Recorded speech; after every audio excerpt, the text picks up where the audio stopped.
Subscribe कीजिए हमारा channel और दबाएं इस बेल आइकन को ताकि आपको रेगुलर नोटिफिकेशन अपडेट्स मिल सकें। हजरत अनस बिन मालिक रदी अल्लाह तआला अन्हु फरमाते हैं, मैं जिंदगी में रोया कभी नहीं था, क्योंकि मैं जब हुजूर की गुलामी में आया तो बच्चा था और अभी मुझे रोने के तरीके नहीं आते थे। पर आशिक दा काम ही रोना तोड़ा ते बिना रोयो नहीं मंजूरी। ये आशिक सदा ही रोंदे रहंदे, भावें वसल होवे ते भावें दूरी। बहरहाल मैं बात जल्दी समेट दूंगा, आ रहा हूं समेटने के जानिब। पैगाम मैंने दे दिया, जो मैंने बात शुरू में की थी वो आपकी खिदमत में अर्ज कर दी मैंने। मेरा मैसेज यही था, समझिए। हजरत अनस कहते मैं बचपन मेरा था तो मैं कभी रोया नहीं था। तवज्जो है मेरी बात पर? फरमाते मैं रोता नहीं था। बच्चे तो रोते ना, टाफी ना मिले, रोटी ना मिले, लेकिन आप निसाई शरीफ और तबरानी पढ़िए। हजरत अनस कहते मैं छोटी उम्र में एक दिन रो पड़ा। किस दिन? फरमाते हैं बदर के कैदी आए और चूंकि सहाबा से उन्होंने बड़ा जुल्म किया था, बड़ा मारा था कुरैश मक्का ने, हमने तो मार खाई नहीं ना। हालांकि दीन की सच्चाई ये है, बुखारी शरीफ में मेरे नबी पाक ने फरमाया, जो मुझसे सच्चा प्यार करे उसकी तरफ मुसीबतें दौड़ के आया करती। ये सच्चाई है दीन की, और सही बुखारी में मुतवातर दर्जे की हदीस है। हजरत अनस बिन मालिक फरमाते मैं रोया नहीं था और बड़ा सताया था मक्के वालों ने। तो आज कैदी होके जब लाए गए ना, तो नबी पाक सल्लल्लाहु अलैहि वसल्लम के गुलामों ने जरा जोर जोर से रस्सियां बांधी। हजरत बिलाल भी कहते जरा जोर से बांधो, इन्हें बड़ा सताया था इन्होंने। महबूब पाक अपनी ख्वाबगाह में चले गए आराम करने। हजरत अनस कहते मैं आधी रात के वक्त उठ के मस्जिद आया तो नबी पाक बेचैनी के आलम में कभी उधर जाते कभी उधर जाते, कभी बैठते कभी उठते। तो मैंने आगे बढ़ के कहा, या रसूल अल्लाह, आका कोई तबीयत मुबारक में तकलीफ तो नहीं, परेशानी तो नहीं? फरमाते मैंने सवाल किया तो हुजूर की आंखों में आंसू आ गए। नबी पाक रोए। फरमाया अनस, यार तुमने इन काफिरों की रस्सियां कस के बांध दी हैं, ये हाय हाय करते हैं तो मुझे नींद नहीं आती। बुलाओ अबू बकर सिद्दीक को, फारूक आजम को, मौला अली को, इनको बुलाओ, इनसे कहो इनकी रस्सियां जरा ढीली कर दे, ये ढब से सो जाएंगे तो मैं भी सो जाऊंगा। बुलाओ। हजरत अनस कहते हैं मैं कभी नहीं रोया था, पर मुस्तफ़ा का जुमला सुना तो बचपन में मेरे आंसू निकल गए।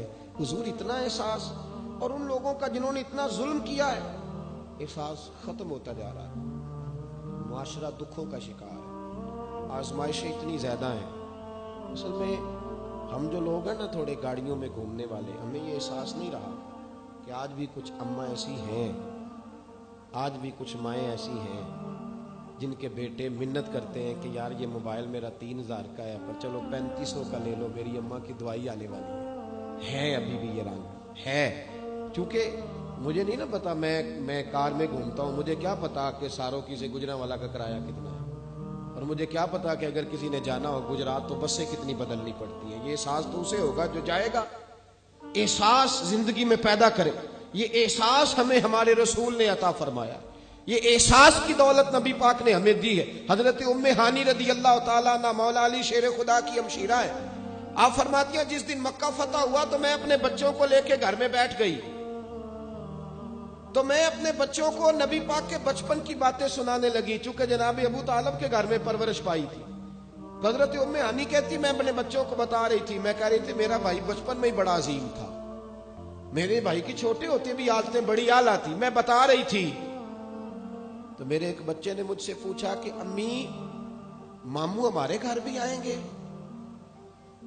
मामू आएंगे? जनाब उम्मे हानी कहती मैं गरीब नहीं थी, खामन मेरा वैसे छोड़ के चला गया कलमा पढ़ने की वजह से।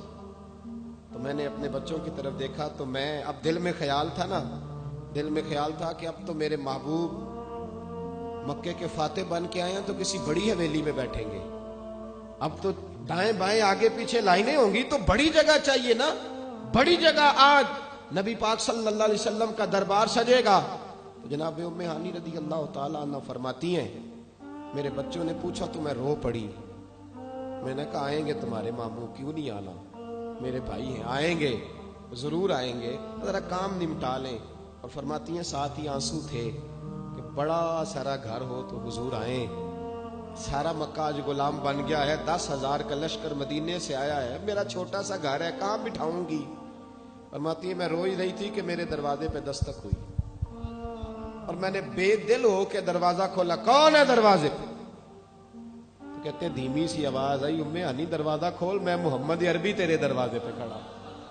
جناب ام ہانی فرماتی جھٹ سے میں نے دروازہ کھولا تو دریا آنسوؤں کا بہا. تو میرے پاس تو ٹوٹی چٹائی تھی, پرانا تکیہ, کھجور کی چھال, نرم و نازک بھی نہیں, میں نے بچھایا. تو محبوب پاک نے فرمایا سارا مکہ دعوتیں دے رہا تھا, میرے گھر آئے میرے گھر آئے. تو میں نے کہا کیوں کسی کے گھر جاؤ, میری اپنی بہن جو موجود ہے, میں یہاں بیٹھوں گا کھول کے. اور پھر فرمایا چل میرے لیے کھانا لا, بے تکلفی سے. فرمایا جس آرام سے یہاں بیٹھ سکتا ہوں کہیں اور تو نہیں نہ بیٹھ سکتا, کھانا لاؤ. جناب ام ہانی فرماتی ہیں کل کی پڑی ہوئی روٹی لائی, تھوڑا سا سرکہ, اور ایسا کوئی محبوب کہیں ہوگا نہ کہیں ہے, بیٹھا ہے چٹائی پہ مگر عرش نشیں ہے. محبوب پاک صلی اللہ علیہ وسلم نے بڑی رغبت سے کھایا سرکہ, شہد, اور پھر میرے محبوب نے فرمایا بیٹھ جا, چل تو کوئی بات سنا میرے والد عبداللہ کی, اور میں تجھے بات سناتا ہوں اپنی اماں آمنہ کی. چلو اپنوں کی کوئی باتیں کرتے ہیں. ساری رات ہی بیت گئی.